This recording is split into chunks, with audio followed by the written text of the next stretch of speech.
I've said this before, and I'll say it again now because at least some of the people watching this probably won't have heard it.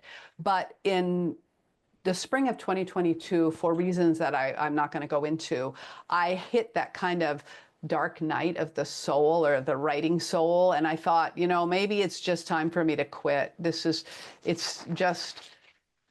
I was in despair, and I really thought that maybe I would just quit writing, which has never. I've been writing for 30 years, and I've never had that happen before. I've had setbacks, I've had things I've had to overcome, but I've managed it because publishing is a hard industry, and you've got to be tough, and you've got to like just keep slogging along. And I was supposed to start Lady Chaos at that point, and I just couldn't do it. Every time I would look at it, I would flinch, and you can't do art when you're flinching. So I decided, I dug through my file folders, and I found this folder that had like 2 or 3 different starts of this kind of weird world that mostly had these areas that had this misty ground cover that was poisonous. And that was mostly all. And then they had people who had to walk around and map it. And that was mostly all I knew. And I had tried like several different times to start stories in it, but it had never gone anywhere. So I put them in a file, and I put them in my file cabinet, which is what I do, because you never know when you might come back. Maybe you'll never come back. But in this case, I came back.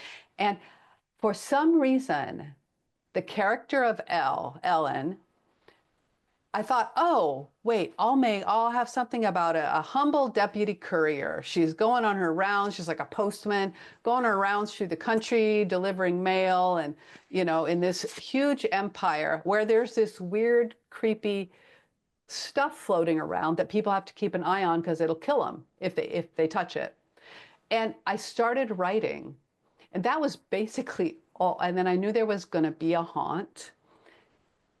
And that's basically all I knew. So this is the first, usually I do a lot of world building before, in my head at least, and with notes before I'll start writing, so I feel grounded. But in this one, I wrote it and I grounded myself at the same time. And I wrote this entire story in like 6 months. I mean, both books, like completely through, and it restored my love. I thought, no, I do still love writing. It was like a gift. So that's a different world building process than my other books, where I know more about them before I start writing. I let it go. I just discovered as I went. I am a cinematic writer in the sense that I tend to see it like a movie playing in my head. And I sometimes I'll even talk to myself while I'm writing. I'll like say something. I'll like say I'll speak the dialogue to myself. No, not that way. As I'm typing.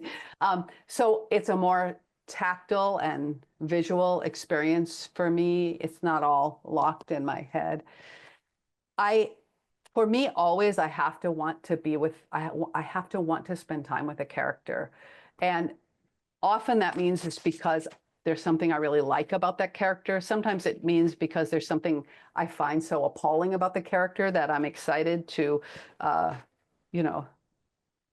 fulfill a journey in which something bad happens to them in the end. But and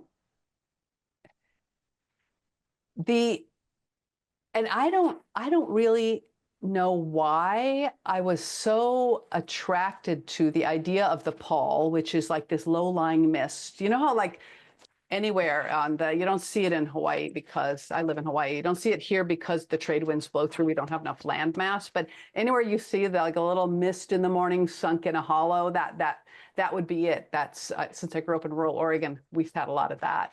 And then the spore, it has these little offshoots that are like little mushroom caps. That's how it's trying to spread. And there's a mystery about where it came from and why it developed. And then it's all set in this large empire, which is a little based on like one of the later Chinese empires, because it's very structured.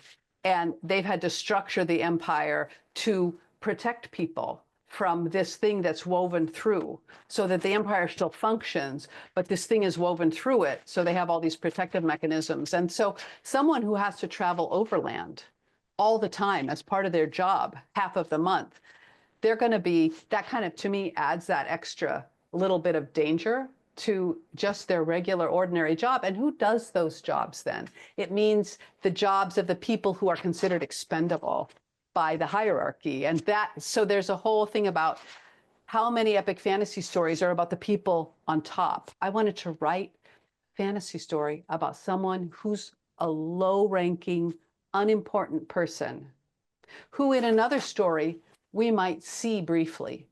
They might say, oh, Prince so-and-so, if you'll come this way, you know, I could have told the whole story from the point of view of the prince or someone in the prince's entourage, in which Ellen was a character, but a very minor character, who said, let's go this way. No, stop here. But I didn't want to. I wanted to flip it and tell it from her point of view and her perspective. So we see this empire, but from kind of from underneath. I'm working on the early phase of a novel right now, and these are all scenes. Hold up, these are all scenes. And then I can move them around and put them in the order I think they're going to go in, and then I can move them around to other orders. So I'm not an outliner per se, because stuff changes while I write. The process of writing changes things. So in that sense, I'm still a tree climber. You know, it's like this branch, no, it's not going to hold my weight. I got to go for this branch. You know, this one's sturdy enough. And so I might change my mind about something in the plot while I'm writing it, or something will change while I'm writing it. Someone will turn out to be not who I thought they were, or not what I expected. And so I'll have to alter things as I go. And I've learned as a writer to trust that, to trust the shifts that I didn't plan in advance. Because if I only did what I planned in advance, none of my books would be as interesting as they are, in my opinion. So I like mapping or architectural. I like to have a basic framework, like with the Witch Road's duology. I always knew it was a road trip in which they were going to go somewhere and come back.